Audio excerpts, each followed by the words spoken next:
Hello YouTube.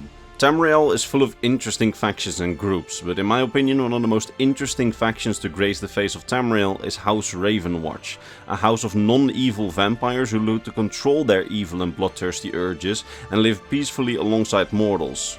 Not only that, they also try to combat evil vampires and try to guide them to a better and more peaceful life.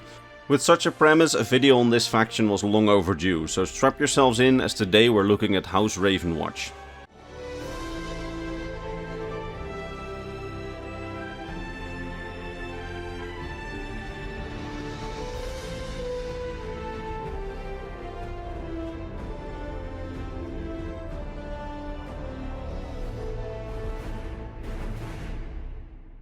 So, House Ravenwatch. As said in the intro, they are a house of non-evil vampires who look to control their evil and bloodthirsty urges and instead live peacefully alongside mortals. The vampires of this house see their vampirism and the powers and perks that come with it not as a curse but rather as a gift which can be used for the betterment of everyone, including non-vampires. They see themselves not as monsters and aren't ashamed for their vampirism. They think that if vampires can somehow control their urges, they can actually be really useful for society. For example, their virtual immortality means that they can dedicate themselves to causes such as magical and alchemical research, having several lifetimes to come to advance the field. In a similar vein, their vampiric powers and their resistance to diseases and many types of other evil magic makes them especially fit to fight such evil magic.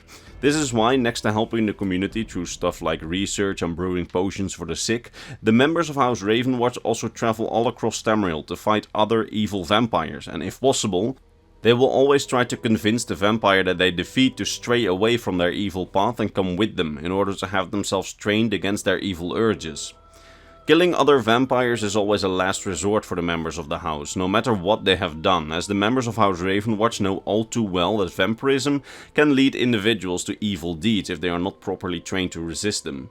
As such, they believe that almost all deserve a second chance at redemption. However, they are not above killing other vampires as a last resort, if for example these vampires gave up trying to control themselves or show no intention or willingness to change.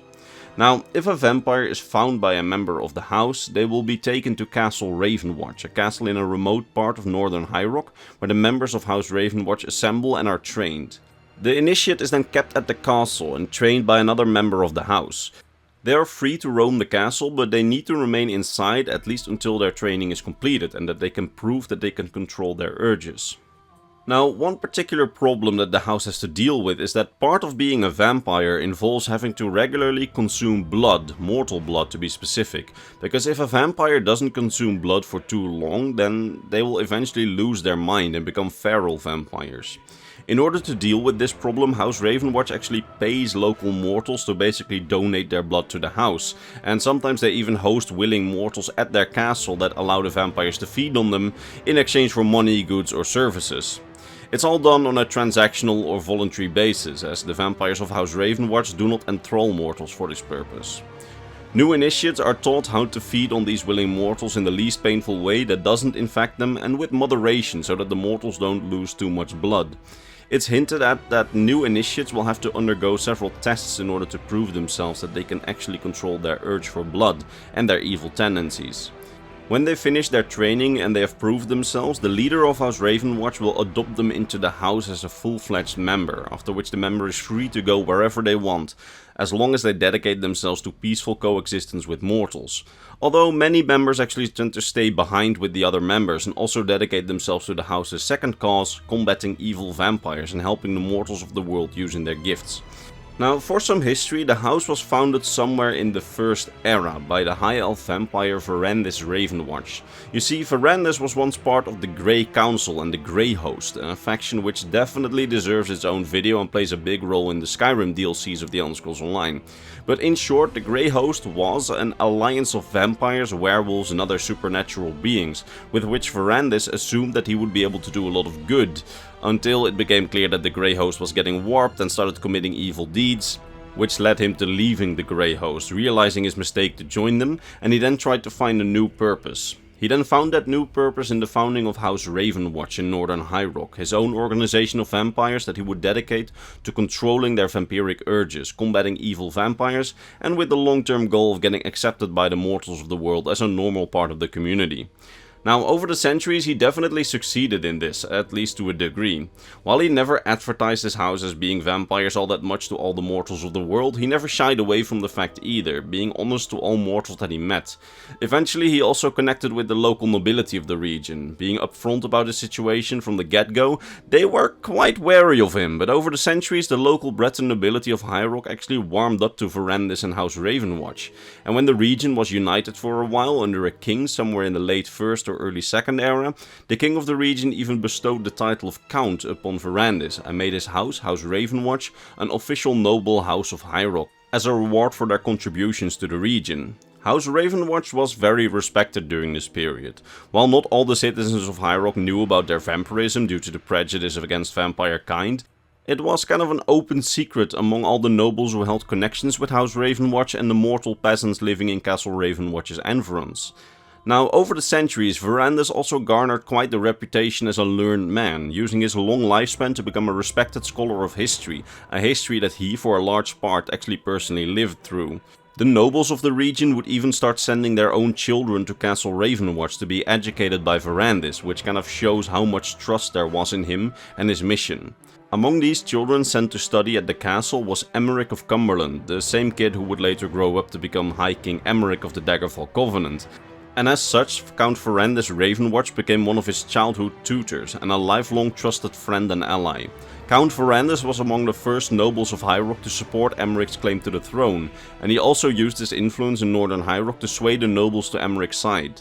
Count Verandis was quite influential and respected at this time, and even those who didn't like him tended not to dislike him for his vampirism, but rather for the fact that he tended to be quite cautious and not quick to act.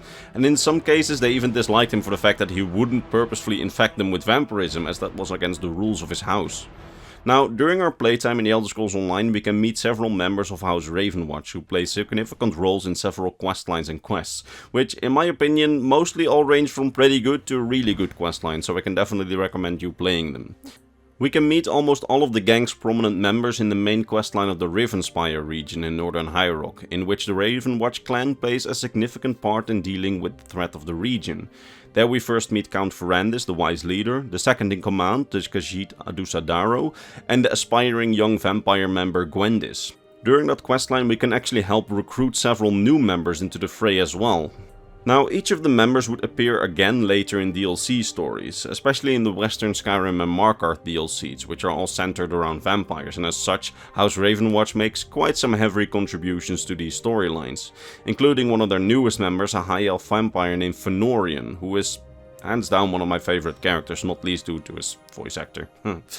Anyway, I will probably cover each of those questlines in the future, as I'm trying to cover most Elder Scrolls Online questlines at some point for people who don't want to play the game but want to know the stories, but for now all I can say is Rivenspire, Western Skyrim, Markarth, at least worth playing, especially in that order. Either way, by the end of our playtime, Verandis will have ceded the title of leader of House Ravenwatch to his second in command, the Khajiit Adusadaro. And if we have played all of the content with the House Ravenwatch, he will also officially adopt us into House Ravenwatch as a member for all that we have done, whether we are a vampire or not. And to be honest, knowing the story and the characters of the house, it's actually one of my favorite in-game titles to have in the Elder Scrolls Online, because you can have the title of House Ravenwatch with your character, which is pretty cool. Now, we don't know the current status of House Ravenwatch in further eras. It can be assumed that they may still have survived and carry out their mission into the 3rd and 4th eras, but to be honest, we just don't know. Considering the general population isn't aware of their identities as vampires, and considering that we can't even visit the region that they are based in the Elder Scrolls II Daggerfall, that means that there is no evidence for either their existence or non-existence in later eras, and yet I personally really like this faction, so my personal headcanon is that they're still sticking around, but that's a question only future games may answer. Anyway, that's all I can tell you about House Ravenwatch, and I hope that you enjoyed this video and learned something new about the Elder Scrolls lore today. And if you did, maybe consider subscribing to the channel and returning for more Elder Scrolls lore videos in the future. Now, all that remains for me to be done is to thank my top Patreon supporters, Mr. Bernardo Binna, Gabriel Binna, Polarized Poutine, Pavel T, Athena Iodis, Dragonborn of Nerevar, Volcure of Argonia, King Chris, Bulge, Scribe of the Scrolls, Doji, Fenrir, Sword of Bushido, Rakai, and Mr. Christmas. It's thanks to these people and all the others on screen that this channel stays alive and that I can make these videos, and for that I am very grateful. That said, I hope to see all of you in the next Elder Scrolls lore video, probably next week. Bye bye.